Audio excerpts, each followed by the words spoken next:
بسم اللہ الرحمن الرحیم۔ السلام علیکم۔ دنیا نے بے شمار بہادر اور جنگجو سپہ سالار، فاتحین اور لیڈروں کو دیکھا ہے جن کے ہاتھوں ملک فتح ہوئے، لشکروں کو شکست ہوئی، حکومتوں کی بنیاد رکھی گئی۔ مگر 1400 سال قبل عرب کے صحرا میں ایک ایسے بہادر نے جنم لیا جس نے ان تمام فاتحین کو اپنی جرأت اور شجاعت سے معمولی ثابت کر دیا۔ حقیقت تو یہ ہے کہ ان تمام تاریخی شخصیات کو اگر ایک پلڑے میں رکھا جائے تو اس بہادر جوان کو دوسرے پلڑے میں تو وہ ایک جوان ہی ان تمام لوگوں پر بھاری پڑے گا۔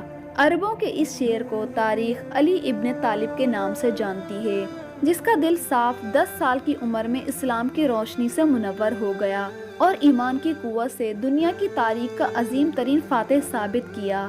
حیدر کرار امام علی علیہ السلام کی پیدائش 30 عام الفیل کے ماہ رجب میں ہوئی۔ آپ کے والد جناب ابو طالب ایک نیک، عادل اور قریش کے قابل احترام شخص تھے۔ حضرت محمد صلی اللہ علیہ وآلہ وسلم کے چچا اور حامی تھے۔ آپ صلی اللہ علیہ وآلہ وسلم بھی بچپن سے ابو طالب کی کفالت میں تھے۔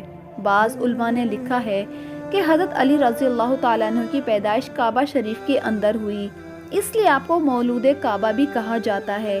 چونکہ آپ نبی صلی اللہ علیہ وآلہ وسلم کے چچا زاد تھے، اس لیے علی کی پرورش بھی محمد صلی اللہ علیہ وآلہ وسلم کے آغوش رحمت میں ہوئی۔ پہلی وحی کے بعد آپ پر سب سے پہلے جس شخص نے ایمان لائے وہ حضرت علی رضی اللہ تعالیٰ عنہ تھے۔ اس وقت آپ کی عمر صرف 10 برس تھی۔ نیز نبی پاک صلی اللہ علیہ وآلہ وسلم کے ساتھ مکہ کے اطراف کے پہاڑوں میں حضرت علی نمازیں پڑھا کرتے تھے۔ جب کسی نے بھی اسلام قبول نہ کیا تھا، پھر اسلام کی کھلی دعوت اور تبلیغ کی وجہ سے مشرکین مکہ کے ظلم و ستم بڑھنے لگے تو ہجرت کا حکم ہوا۔ اس وقت حضرت علی کی عمر صرف 23 سال تھی۔ جس رات آپ صلی اللہ علیہ وآلہ وسلم نے ہجرت کا ارادہ کیا اور مشرکین مکہ آپ کو قتل کرنے کی سازش کر رہے تھے تو مولا علی نے جرأت کا مظاہرہ کرتے ہوئے نبی پاک صلی اللہ علیہ وآلہ وسلم کی جگہ پر سو گئے اور اس طرح آپ اصحاب کے ساتھ ہجرت کرنے میں کامیاب ہوئے۔ ہجرت کے بعد نبی پاک صلی اللہ علیہ وآلہ وسلم نے مہاجرین اور انصار کو بھائی بنایا، جبکہ حضرت علی کو اپنا بھائی قرار دیا۔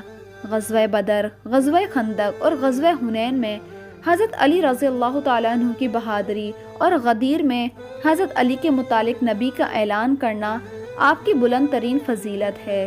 مولا علی علیہ السلام کو ابو تراب اور اسد اللہ یعنی اللہ کا شیر جسے القابات بھی ملے۔ ان القاب کے پیچھے نہایت ہی دلچسپ واقعات ہیں۔ جب یہودیوں نے مسلمانوں کے ساتھ معاہدہ توڑا تو خیبر میں آپ صلی اللہ علیہ وآلہ وسلم نے لشکر سمیت حملہ کیا۔ خیبر کے اطراف کے قلعے تو فتح ہو گئے مگر وہاں پر موجود یہودیوں کا سب سے عظیم قلعہ قموس فتح کرنا آسان نہ تھا۔ بڑے بڑے صحابہ کرام نے کوشش کی مگر وہ ناکام رہے۔ یہودیوں کی تیر انداز اور قلعوں کی مضبوط دیواروں کو فتح کرنا ایک بہت بڑی رکاوٹ بن چکا تھا، لہٰذا حضور صلی اللہ علیہ وآلہ وسلم نے اپنے اصحاب سے فرمایا کہ میں کل جھنڈا اس شخص کے ہاتھ میں دوں گا جس کے ہاتھ میں قلعہ خیبر فتح ہوگا اور وہ میدان چھوڑنے اور بھاگنے والوں میں سے نہیں ہے۔ اللہ اور اس کے رسول اس سے محبت رکھتے ہیں اور وہ بھی اللہ اور اس کے رسول سے محبت کرنے والا ہے۔ صحابہ کرام کو ساری رات نیند نہ آئی۔ سب کی یہی چاہت تھی کہ اگلی صبح جھنڈا انہیں ملے، لیکن آپ صلی اللہ علیہ وآلہ وسلم نے حضرت علی کو بلایا اور حضرت علی کے ہاتھ میں علم دیا اور انہیں قلعہ فتح کرنے کے لیے روانہ کیا اور ان کے لیے دعا فرمائی۔ جب حضرت علی قلعے کے باہر پہنچے تو یہودیوں کا سپہ سالار مرہب قلعے سے باہر آیا۔ اس نے کہا کہ خیبر خوب جانتا ہے کہ میں مرہب ہوں، اسلحہ پوش اور بہادر ہوں۔ حضرت علی نے اسے جواب دیتے ہوئے یہ شعر پڑھا کہ میں وہ ہوں کہ میری ماں نے میرا نام حیدر یعنی کہ شیر رکھا ہے، میں کچار کے شیر کی طرح ہیبت ناک ہوں۔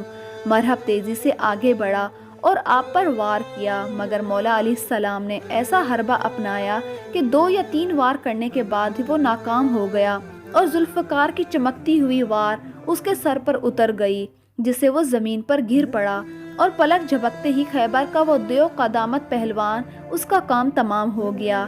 یہ دیکھتے ہی دیکھتے یہودی لشکروں نے حملہ کر دیا اور گھمسان کی جنگ شروع ہوئی جس میں مولا علی علیہ السلام جواں مردی اور شجاعت سے لڑے۔ میدان میں ہر طرف ذوالفقار کی تلوار کے وار دکھائی دے رہے تھے۔ روایت کے مطابق جب ایک سپاہی نے حضرت علی پر وار کیا تو آپ کی ڈھال زمین پر گر گئی، لہٰذا آپ نے قلعہ خیبر کا مضبوط دروازہ ہی اکھاڑ دیا اور اپنے قوی بازو سے اسے اٹھا کر ڈھال کے طور پر استعمال کرنے لگے۔ یہ منظر ناقابل یقین تھا۔ جنگ کے خاتمے کے بعد جب اس دروازے کو اٹھایا گیا تو وہ اتنا وزنی تھا، 1 یا 2 یا 5 یا 10 افراد سے نہیں بلکہ پورے 70 افراد نے مل کر اس دروازے کو اٹھایا۔ اس جنگ میں حیدر کرار حضرت علی رضی اللہ تعالیٰ عنہ نے صفوں کے صف الٹ دیے اور یہودیوں کے بڑے بڑے جنگجوؤں کو دھول چٹا دیا۔ مولا علیہ السلام نے اپنی بہادری سے یہودیوں کی جنگ اور طاقت اور شان کو پارا پارا کر کے رکھ دیا تھا۔ آپ ہر میدان میں فاتح رہے اور اسلام کے اس سرسبز چمن کو اپنے خون سے سینچا۔ شیر خدا حضرت علی رضی اللہ تعالیٰ عنہ جیسی بے مثال جرأت و حوصلہ مندانہ کردار تاریخ میں ملنا ایک ناممکن امر ہے۔ اللہ تعالیٰ راضی ہو اہل بیت سے۔ امید ہے کہ آپ کو ویڈیو پسند آئی ہوگی۔ پسند آنے کی صورت میں ویڈیو کو لائک، چینل کو سبسکرائب کریں۔